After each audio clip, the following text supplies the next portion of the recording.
Hola chicos, en el video pasado vimos que los modelos podían clasificarse como modelos descriptivos cuando describían un fenómeno o como modelos prescriptivos cuando querían optimizar alguna de las variables de ese fenómeno para obtener la mejor ganancia o minimizar la pérdida, cosas de ese estilo. Y vimos un modelo, el cual era descriptivo, pero una vez que teníamos el modelo descriptivo, podíamos construir un modelo prescriptivo para optimizar. En este video vamos a ver un modelo que originalmente es de optimización y es un modelo de optimización combinatoria sobre el problema del cartero chino. En 1735 surge el famoso problema de los puentes de Königsberg, ¿sí? El cual fue resuelto por Euler y de hecho fue generalizado en el mismo paper en el cual lo resuelve. Esta es la ciudad de Königsberg, ¿sí? Y la pregunta era si podían hacer un recorrido de tal suerte que pudieran cruzar los 7 puentes que hay en la ciudad. Es fácil ver que el caminar por la misma porción de tierra realmente no importa. Sí, justamente lo que importa es cómo pasamos por los puentes. Entonces, en principio, podríamos reducir toda esa porción de tierra a un punto, ¿sí? Que es como aparece en esta figura, y poner una línea que conecta a los puntos donde haya un puente.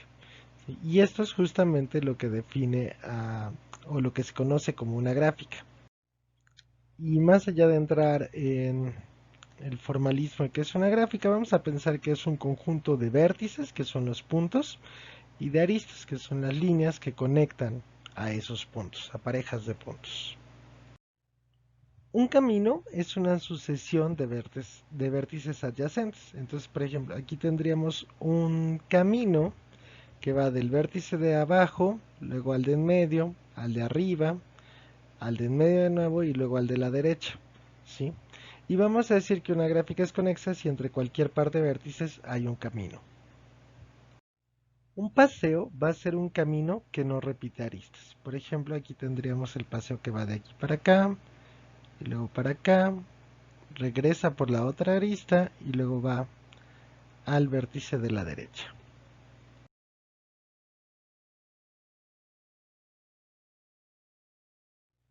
Y un circuito va a ser un paseo que empieza y termina en el mismo vértice. Por ejemplo, aquí podríamos tener este que va de aquí para acá, para acá, para acá, para acá y ahí acá.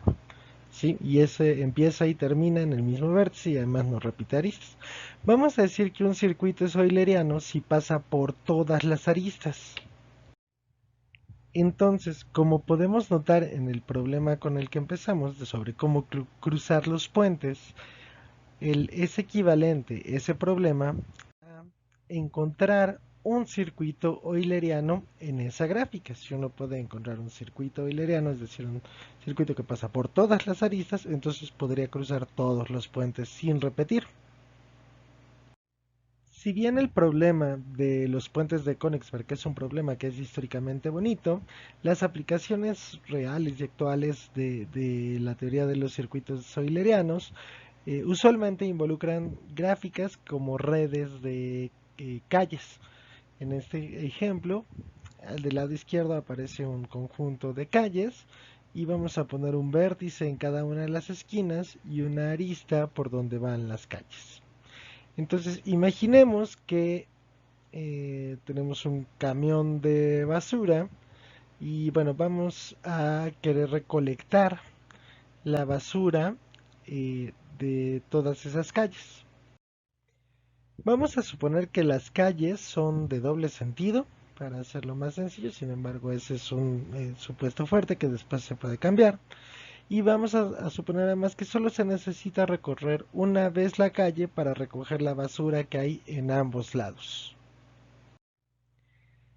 Entonces, justo lo que estamos buscando sería encontrar un circuito euleriano, ¿sí? Porque de esta manera pasaríamos por cada calle una sola vez y no dejaríamos ninguna de las calles afuera. En ese sentido estaríamos pasando por todas las aristas y no repetiríamos. Además, el requerimiento final es que el camión de basura regrese al garage o al lugar de donde salió. Desafortunadamente, en este mapa no se puede, en esta gráfica asociada a este mapa, no se puede encontrar un circuito euleriano. Y de hecho las condiciones para saber cuándo una gráfica tiene un circuito euleriano son bastante sencillas y requieren de algunos conceptos. En particular, el concepto realmente interesante es el grado de un vértice, que es el número de aristas que son incidentes a él, el número de aristas que le llegan a ese vértice. Por ejemplo, el vértice azul clarito sería un vértice de grado 2, el vértice verde es un vértice de grado 3, el vértice rojo es un vértice de grado 4. Y si un vértice no le llega a ninguna arista, vamos a decir que es un vértice aislado. Usando el WordArt en su máxima expresión, vamos a decir que una gráfica conexa tiene un circuito euleriano si solo si el grado de todos los vértices es un número par. Además, hay un algoritmo muy sencillo para encontrar un circuito euleriano.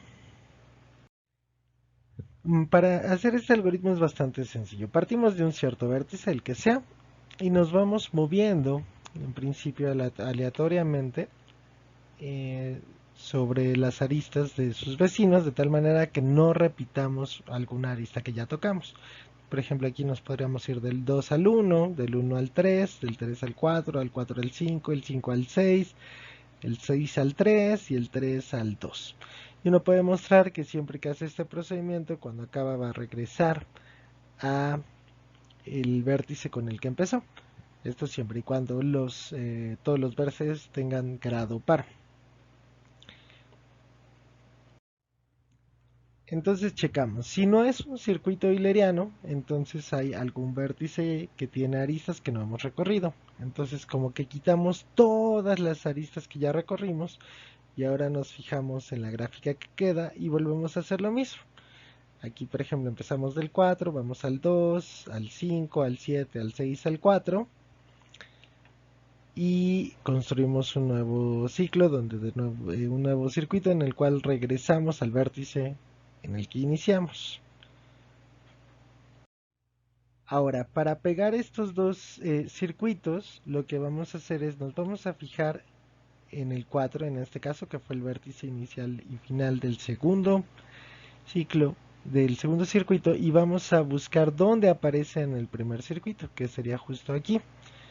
Y lo que vamos a hacer es sustituir el 4 del primer ciclo, del primer circuito, por toda la cadena que es el segundo circuito. De esta manera. Y ahora tendríamos que volver a checar si esto ya es un circuito euleriano o no. Si no, repetimos estos pasos hasta que eventualmente lleguemos, encontremos un circuito euleriano. Y fíjense, aquí podremos verlo muy sencillo. Del 2 vamos al 1, del 1 al 3, del 3 al 4, del 4 al 2, al 5, al 7, al 6, al 4, al 5, al 6, al 3 y al 2. Y ahora sí ya recorrimos todas las aristas.